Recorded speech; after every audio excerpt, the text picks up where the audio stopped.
बनी इजराइल का एक कसाब अपने पड़ोसी की कनीज पर आशिक हो गया।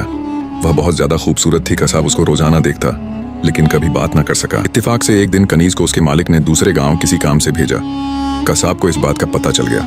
उसने सोचा मौका हाथ से क्यों जाने दूं। कसाब भी दुकान बंद करके कनीज के पीछे चल पड़ा। जब वह जंगल से गुजरी तो अचानक कसाब ने पीछे से आकर उसे पकड़ लिया और उसे गुनाह करने पर आमादा करने लगा। जब उस कनीज ने देखा कि इस कसाब की नीयत खराब है तो उसने कहा, ऐ अल्लाह के बंदे, तू इस गुनाह में न पड़।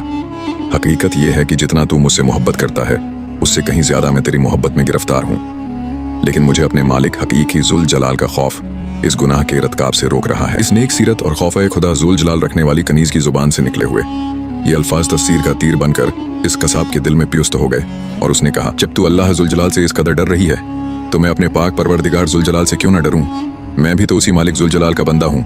जा, तू बेखौफ होकर चली जा। इतना कहने के बाद इस कसाब ने अपने गुनाहों से सच्ची तौबा की और वापस पलट गया। रास्ते में उसे शदीद प्यास महसूस हुई, लेकिन इस वीरान जंगल में कहीं पानी का दूर दूर तक कोई नाम निशान न था। करीब था कि गर्मी और प्यास की शिद्दत से उसका दम निकल जाएगा। इतने में उसे उस जमाने के नबी का एक कासिद मिला।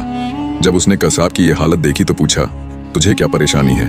कसाब ने कहा, मुझे सख्त प्यास लगी है। यह सुनकर कासिद ने कहा, हम दोनों मिलकर दुआ करते हैं कि अल्लाह जुल जलाल हम पर अपनी रहमत के बादल भेजे और हमें सैराब करे यहाँ तक कि हम अपनी बस्ती में दाखिल हो जाएं। कसाब ने जब ये सुना तो कहने लगा, मेरे पास तो कोई ऐसा नेक अमल नहीं जिसका वसीला देकर दुआ करूं।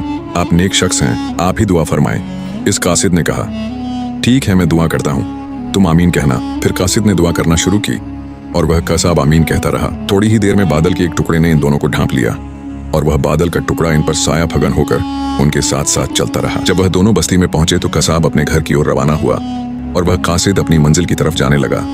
बादल भी कसाब के साथ साथ जाने लगा। जब इस कासिद ने यह माजरा देखा तो कसाब को बुलाया और कहने लगा, तुमने तो कहा था कि मेरे पास कोई नेकी नहीं और तुमने दुआ करने से इनकार कर दिया था। फिर मैंने दुआ की और तुम आमीन कहते रहे, लेकिन अब हाल ये है कि बादल तुम्हारे साथ हो गया है और तुम्हारे सर पर साया फगन है। सच सच बताओ, तुमने ऐसी कौन सी अजीम नेकी की है जिसकी वजह से तुम पर यह खास करम हुआ? ये सुनकर कसाब ने अपना सारा वाकया सुनाया। अल्लाह जुल जलाल की बारगाह में गुनाहों से तौबा करने वालों का जो मकाम व मुर्तबा है वह दूसरे लोगों का नहीं। बेशक गुनाह सरजद होना इंसान होने की दलील है, मगर उन पर तौबा कर लेना मोमिन होने की निशानी है।